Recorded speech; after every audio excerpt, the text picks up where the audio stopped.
Nanti begitu akan meninggal, ditampakkan itu. Ya, pahala yang telah kita kerjakan itu dalam bentuk amal yang diridhoi oleh Allah. Makanya orang-orang yang rajin beramal saleh, ya, hasanahnya banyak, itu hidupnya tenang. Karena dia merasa tenang, jiwanya pun tenang. Ketika pulang pun dia berada dalam ketenangan. Itu yang menjadikan dia kadang senyum. Ada orang yang akan meninggal itu senyum. Ya, sedang baca Quran, ada yang sedang duduk, ada yang sedang ngaji, ada yang sedang sholat. Saking tenangnya, panggilannya pun tenang. Quran surah 89 ayat ke-27 sampai ayat 30. Ya ayyatuhan nafsul mutmainnah. Hei jiwa-jiwa yang tenang. Irji'i ila rabbiki radiyatan mardiyah. Cepat pulang, aku sudah ridha dengan amalmu, engkau pun akan ridha dengan pemberianku. Fadkhuli fi ibadi. Masuk golongan hambaku. Ibad itu jama' dari kata abdun. Abdun itu adalah nama bagi hamba yang senantiasa memperbanyak ibadah. Ketika dia ibadah punya hasanat, maka dikonfirmasi saat pulangnya, ditampakkan hasanatnya, ditampakkan hasil pahalanya. Itu yang menjadikan, pernah dengar Sayyidah Asyah, Siti Asyah? Siapa beliau? Istrinya Fir'aun kan? Ya, ketika beliau akan dieksekusi oleh Fir'aun, la'natullahi alaihi, Fir'aun itu akan mengadab, akan menghukum istrinya sendiri, Sayyidah Asyah. Ketika akan disiksa dan sudah diikat dalam tiang itu, akan disiksa, maka beliau berdoa, Siti Asyah itu, dan doanya diviralkan di Al-Quran.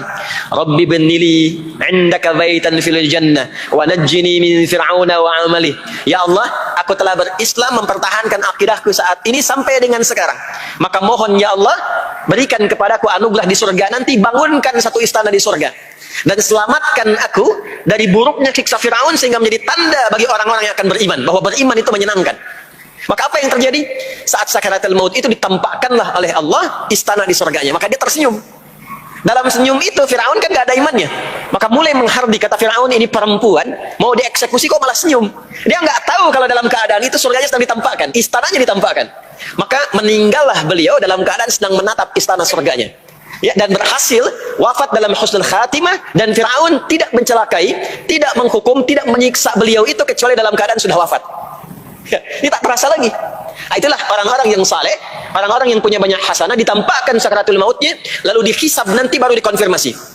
Maka sekarang diberitakan sebagai ilmal yaqin, saat sakaratul maut diperlihatkan sebagai ainal yaqin, saat masuk nanti ke surga dirasakan sebagai haqqul yaqin. Maka ada ilmal yaqin, ainal yaqin, haqqul yaqin. Itulah yang menjadikan kita sering berdoa supaya semua kegiatan dunia yang menjadi hasanah, dan di akhirat dikonfirmasi lagi hasanahnya. Ada di Al-Baqarah surah kedua di ayat ke-201. Wa minhum may yaqulu rabbana atina fid dunya hasanah wa fil akhirati hasanah wa qina adzabannar. Nah, perbuatan hasanah yang pertama itu salat.